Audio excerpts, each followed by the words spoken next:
senhores, agora nós vamos ouvir os dois debatedores, doutor Rui Brito, que já conhece bastante, velho conhecido nosso, participou da elaboração de todos os primórdios das legislações a respeito de previdência complementar, e também aqui a nossa companheira Deise Rego, que foi diretora do fundo da Previbanerj, um fundo que foi liquidado quando da incorporação do Banerj pelo Itaú, e que viveu também as angústias, junto com aqueles participantes e assistidos, de ver suas aposentadorias não serem pagas, e viveu a grata experiência de buscar a alternativa que garantiu a todos eles poderem hoje estar. Então são duas experiências bastante interessantes para podermos fazer o contraponto aqui nesse painel. Gostaria de passar primeiro a palavra aqui para Deise Rego, para que ela pudesse contar um pouco da sua vivência, da sua experiência no processo de extinção e liquidação do fundo de pensão. Boa tarde, senhoras e senhores. Boa tarde, colegas bancários.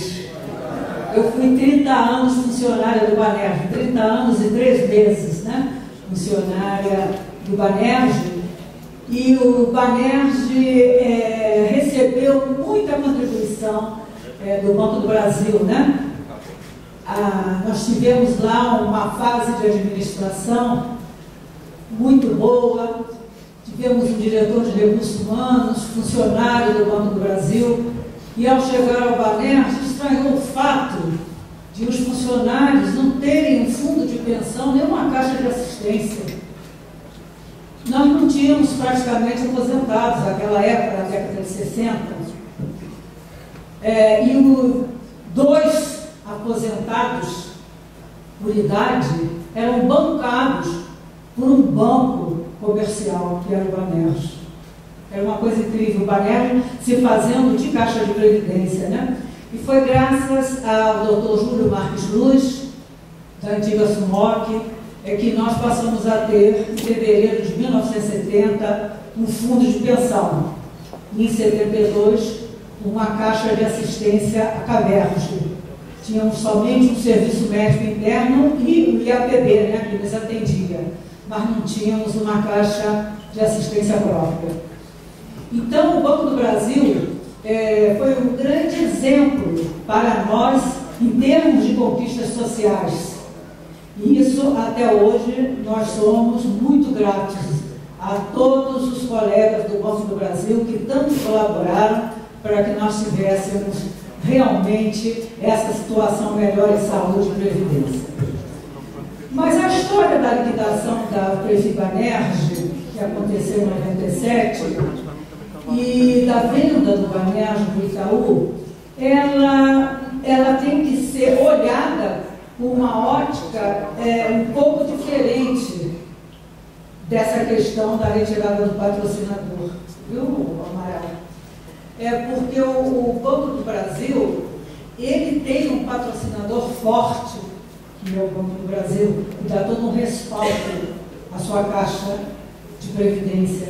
Agora, o Banerj, desde a década de 70, que era BEG ainda, ele sofreu muita interferência, muita ingerência governamental, e por isso ele passou a começar a ter problemas. Não no início da década de 70, quando ele incorporou pequenos bancos e casas de poupança, mas foi a partir de 1974, quando o governo federal, o Banco Central, impôs ao Banerj a incorporação do Banco Rallis, que nós então começamos a sofrer mais tarde na nossa caixa de previdência os efeitos das decisões governamentais.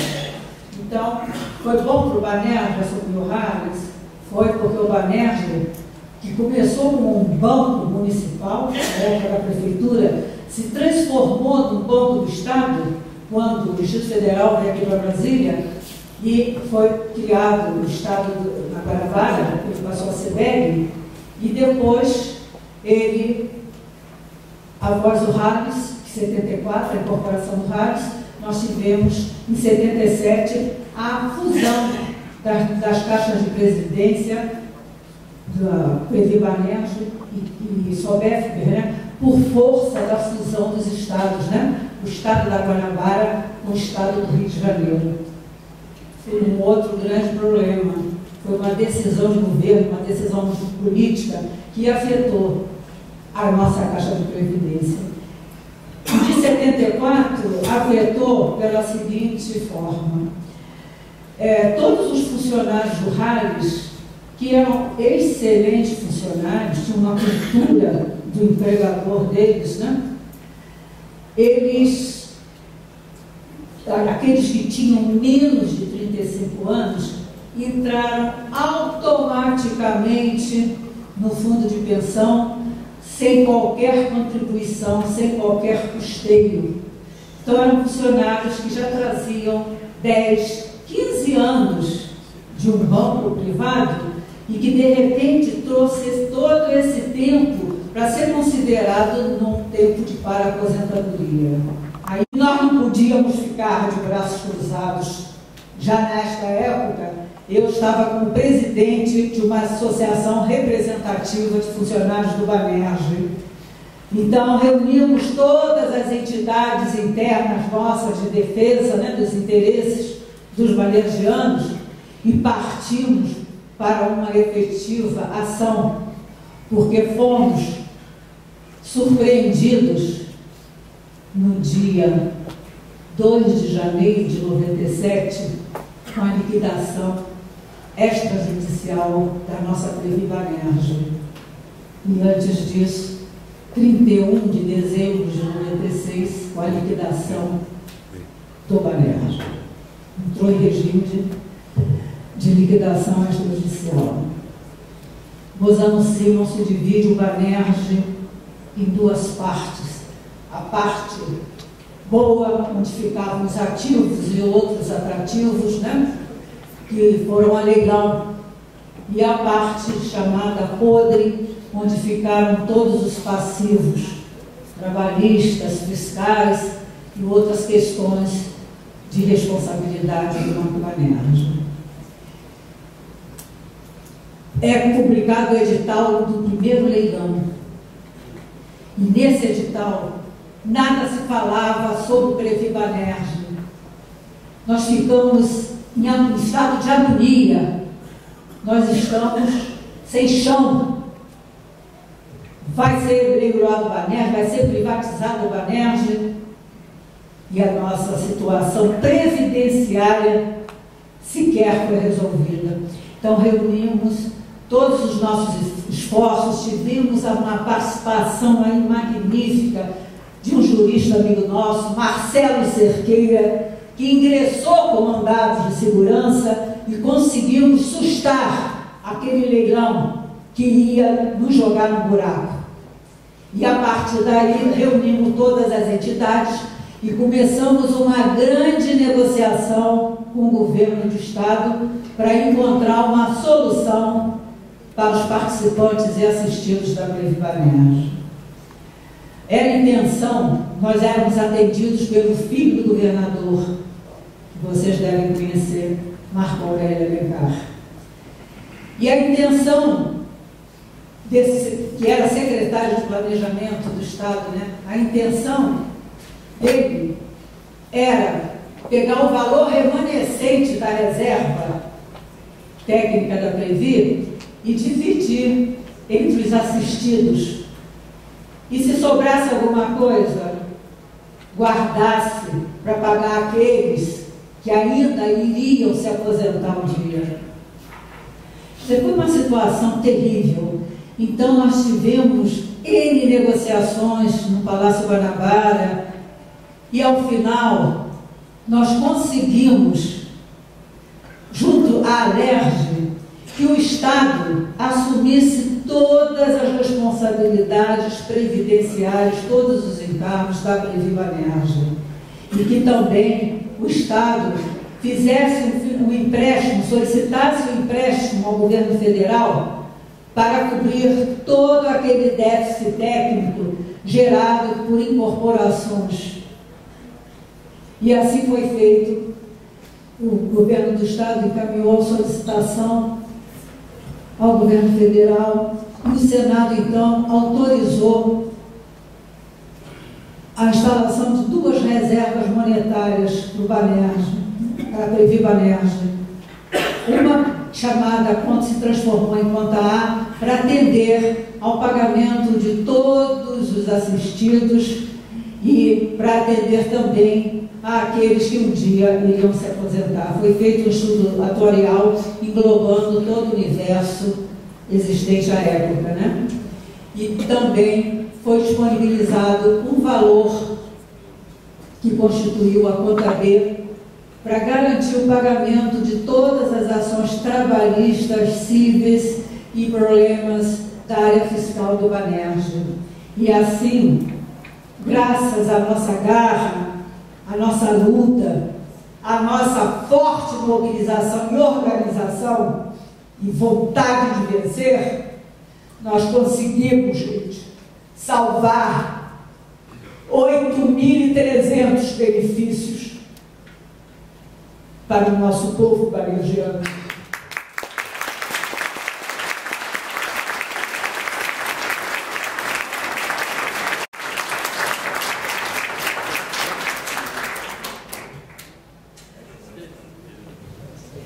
Gostaria de passar a palavra agora ao companheiro Rui Brito para o uso dos seus 10 minutos. Faz favor.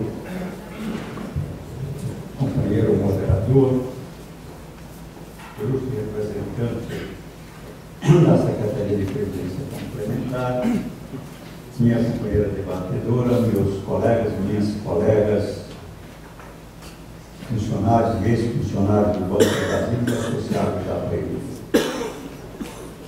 Quanto mais eu leio a minuta de resolução aprovada pela Comissão Temática do Conselho Nacional de Previdência Social, quanto mais eu tenho entrevista com as autoridades que se esforçam em nos explicar os objetivos dessa resolução que pretende aperfeiçoar o sistema, mais eu me convenço de que, se esta minuta de resolução for aprovada, estará dando, talvez, o último passo no sentido da descaracterização completa do sistema de previdência complementar sem o fito de luz.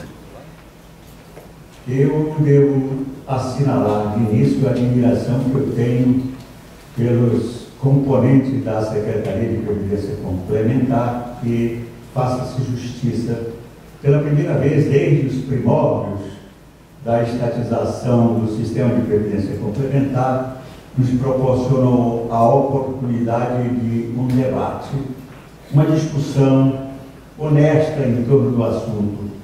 E dessa discussão mais transparece que ao Ministério da Previdência coube a ingrata tarefa de nos convencer das excelências de uma minuta de resolução que é criminosamente voltada contra os interesses do próprio sistema e da justiça social na Previdência.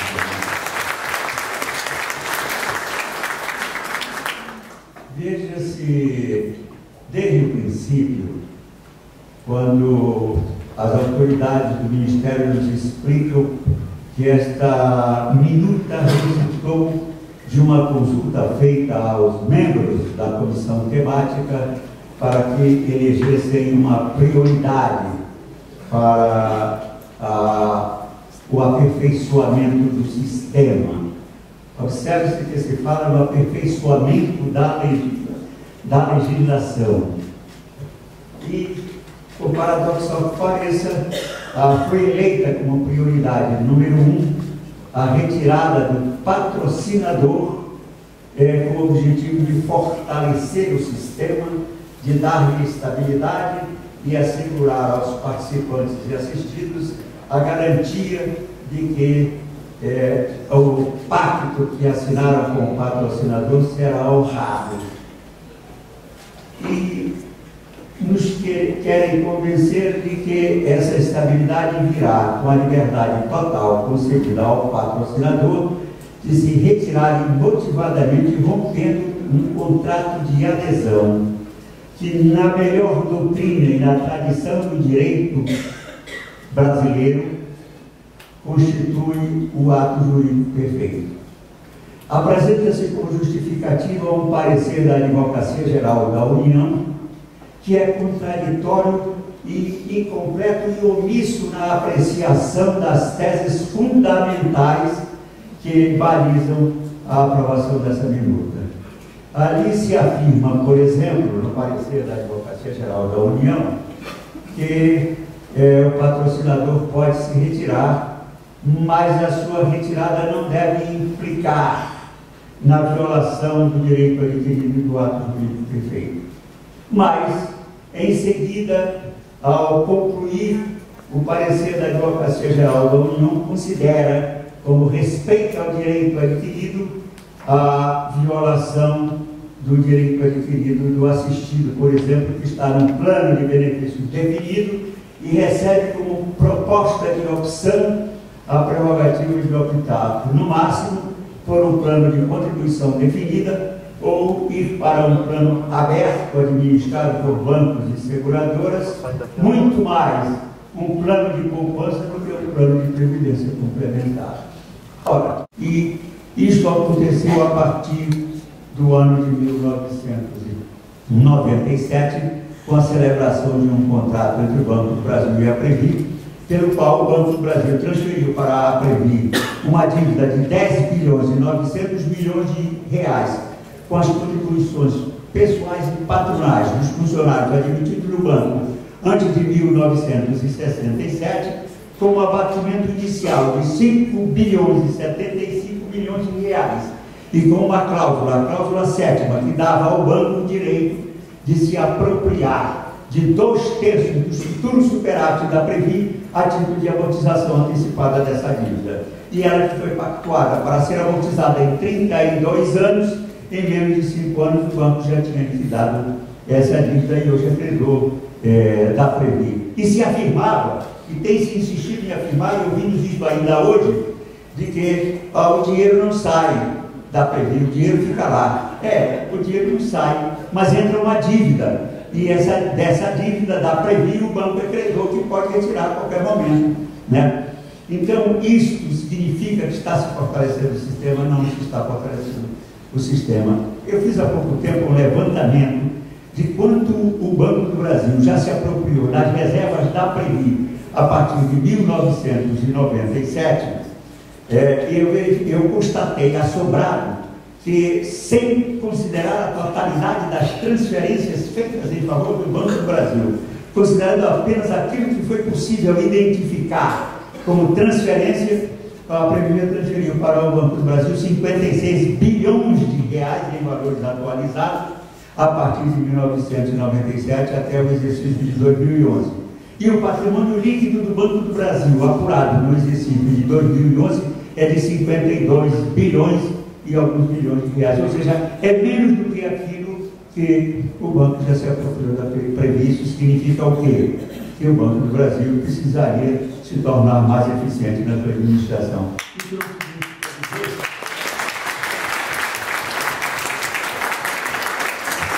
não significa dizer que nós sejamos contrários aos interesses do banco. Pelo contrário, nós temos muito orgulho em haver servido a uma instituição como o Banco do Brasil, que prestou relevantes serviços ao interesse nacional.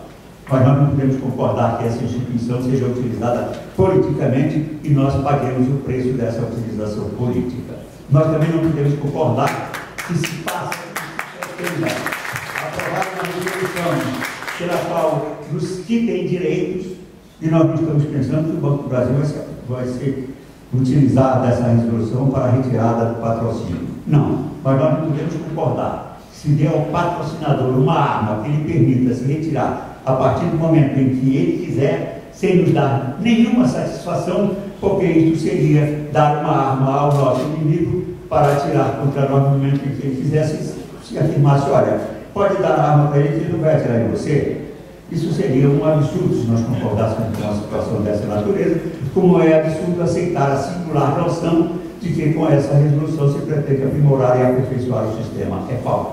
é um equívoco, está errada, que nós deveríamos nos organizar e resistir, estaríamos prestando um serviço ao país e defendendo um direito que não é nosso, é um direito de cidadania, é um direito republicano, uma vez que desde o fim da garantia de estabilidade no emprego, os direitos sociais sofreram uma flexão que só tem sido enfraquecido de lá para cá. E é isso que se pretende com a retirada de patrocínio. Se houver, é verdade, e nós concordamos com isso, o patrocinador está na lei, tem o direito de se retirar. Ele pode se retirar se quiser, desde que não viole com essa retirada o direito adquirido dos participantes e assistidos e não jogue numa situação de insegurança, como seguramente acontecerá. E isso nós poderemos garantir se a minuta de resolução for aprovada tal como está.